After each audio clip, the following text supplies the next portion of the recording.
오늘 함께 읽으실 하나님의 말씀은 출애굽기 14장 1절에서 9절의 말씀입니다.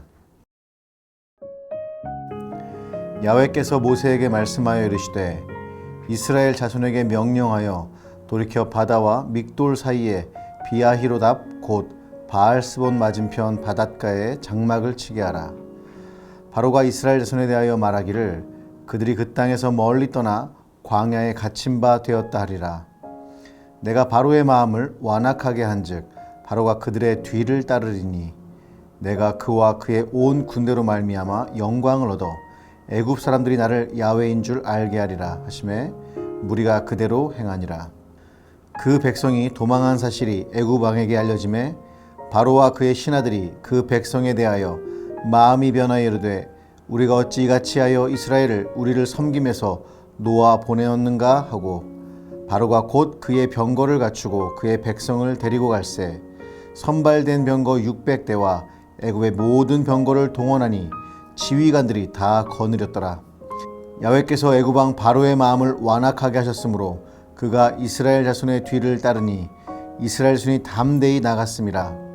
애굽 사람들과 바로의 말들 병거들과 그 마병과 그 군대가 그들의 뒤를 따라 바알스본 맞은편 비아히롯 곁 해변 그들이 장막 친 데에 미치니라. 아멘. 나이가 한 살 한 살 먹어가면서 제가 느끼는 것 중 하나가 참으로 인생의 문제와 고난은 끝이 나지 않는구나 라는 것이었습니다. 하나가 해결된 듯하면 또 다른 문제가 끝까지 따라붙으면서 두려움을 가증시키는구나, 정말 끈질기구나, 이런 생각이 많이 듭니다. 출애굽기 14장에는 끊임없이 따라붙는 바로의 군대와 그에 대한 이야기가 등장합니다. 마치 우리 인생에 따라붙는 문제들처럼 말이죠. 출애굽기 14장은 사실상 출애굽기의 꽃과도 같다고 할 수 있습니다.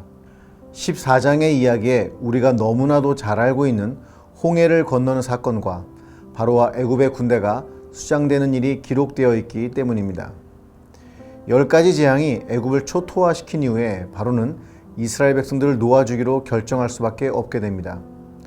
하나의 재앙이 일어날 때마다 바로는 이스라엘 백성들을 놓아주기로 결정하지만 다시 마음을 바꾸고 이스라엘 백성들을 억압하죠.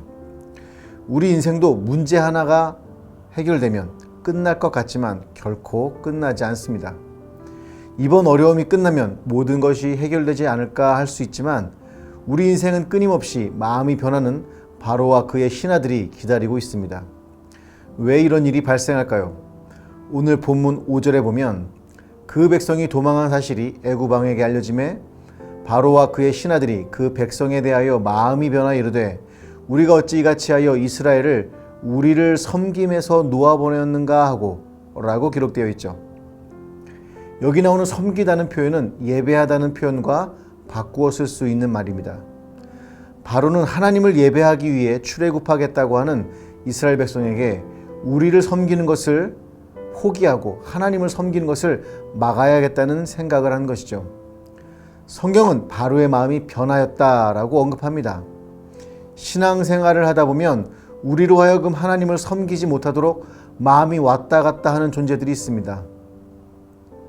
바로 같은 세상의 어떤 존재들은 우리가 주님을 예배하지 못하도록 막는 것을 일삼고 있는 것이죠.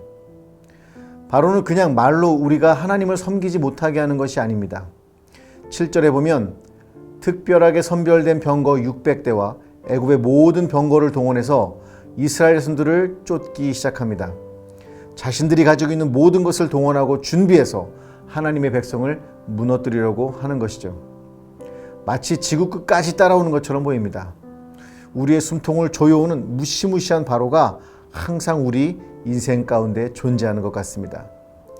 오늘 여러분과 제가 읽은 성경은 이러한 상황 앞에 놓인 크리스천들이 어떻게 해석을 해야 할지를 알려주고 있습니다. 내가 바로의 마음을 완악하게 한즉 바로가 그들의 뒤를 따르리니 내가 그와 그의 온 군대로 말미암아 영광을 얻어 애굽 사람들이 나를 야훼인 줄 알게 하리라 하시매 무리가 그대로 행하니라. 여기서 우리가 알 수 있는 사실이 두 가지가 있습니다. 하나는 바로와 애굽의 군대와 같은 존재들이 항상 우리를 끈질기게 따라가는 것을 이야기해주고 있는 것이죠. 이상하게 여기지 말라는 것입니다. 늘 우리로 하여금 하나님을 섬기지 못하게 하는 바로와 군대 같은 준비되고 무시무시한 존재들이 존재한다는 것을 알고 있으라는 것이죠. 다른 하나는 바로 이런 일들은 우리를 죽이거나 하나님을 섬기지 못하게 하기 위한 것이지만 이런 일들로 하여금 하나님은 영광을 얻으신다는 것입니다. 그러니 우리 삶 가운데 왜 이렇게 끈질기게 어려움이 따라오지? 라는 생각이 들 때 앞에 홍해가 있고 뒤에 따라오는 존재들을 우리 힘으로 이기지 못할 것 같은 상황이 올 때 그것은 이상한 일이 아니고 당연한 일이며 하나님은 이 사건을 통해 영광을 받으실 것이라는 것을 알아야 합니다. 이스라엘 백성들은 이 사실을 반만 알았습니다. 머리로만 알았다는 것이죠. 바로의 군대가 가까이 오고 눈앞에 도착할 때까지는 하나님을 믿었습니다. 그런데 실제로 현실로 다가오자 불평을 합니다. 그러나 그 전까지 그들은 담대히 앞으로 나아갔다고 성경은 말씀하고 있습니다. 사랑하는 대학 청년부 여러분, 하나님을 온전히 믿으시기 바랍니다. 우리 인생을 끊임없이 따라오는 바로와 군대가 있더라도 이것은 하나님의 영광을 위한 과정임을 기억하고 오늘 하루도 담대히 두 손 들고 앞으로 나가는 믿음의 존재들이 되시기를 주님의 이름으로 부탁을 드립니다. 하나님은 바로의 군대보다 앞서 행하시는 분이십니다.